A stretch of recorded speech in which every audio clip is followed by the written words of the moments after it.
Александр Ильич, рад вас видеть, во-первых. Спасибо, что приехали.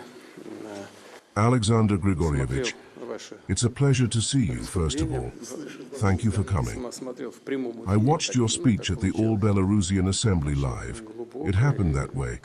It was very profound and, as they say in such cases, balanced. Didn't I say anything unnecessary? You decide for yourself what you want to say. I think it was both profound and multidimensional, balanced on both foreign and domestic matters from all angles. You covered all the issues. I listened with pleasure and interest. I want to thank you for the high evaluation of the quality of our Russian-Belarusian relations.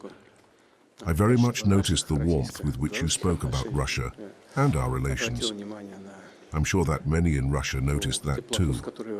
Thank you. I'm very glad to see you today.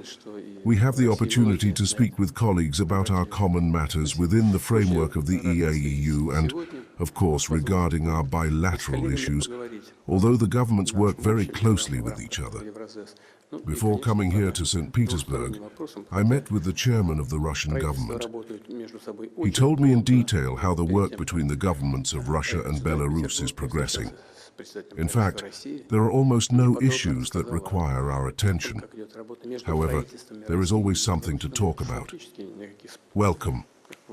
Thank you, Vladimir Vladimirovich. We agreed back in Bishkek not to overload ourselves with practical bilateral issues. First of all, that's correct. There are very few of them. The governments work well. We agreed that if they don't resolve something, then they should send the questions up.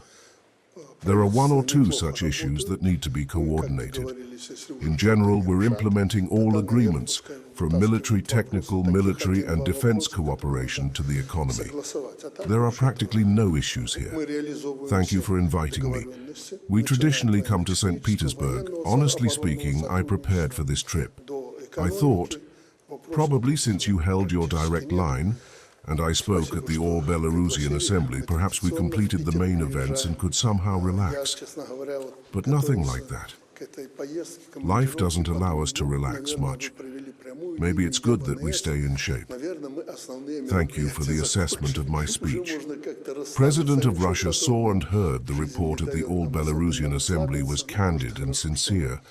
I reported this the next day. Your statement at the direct line was received very enthusiastically. Congratulations on this event. It's a significant event, especially now. I must say, as a president, it's such a brave event in the current situation. It's good that you didn't avoid sharp questions. We looked and analyzed and identified general questions that we need to work on. We've taken this trend with you. We are the locomotive of integration processes in the post-Soviet space. We don't impose anything on anyone. If they want, let them consider it in their internal policy. If not, then okay. But it's a good example if someone is inclined towards collaborative work and integration. Therefore, let's coordinate a couple of questions, and we can continue our common affairs within the framework of the Supreme Eurasian Economic Council. It was received very positively in my country. Therefore, let's coordinate a couple of questions, and we can continue our common affairs within the framework of the Supreme Eurasian Economic Council. It was received very positively in my country. The fact that the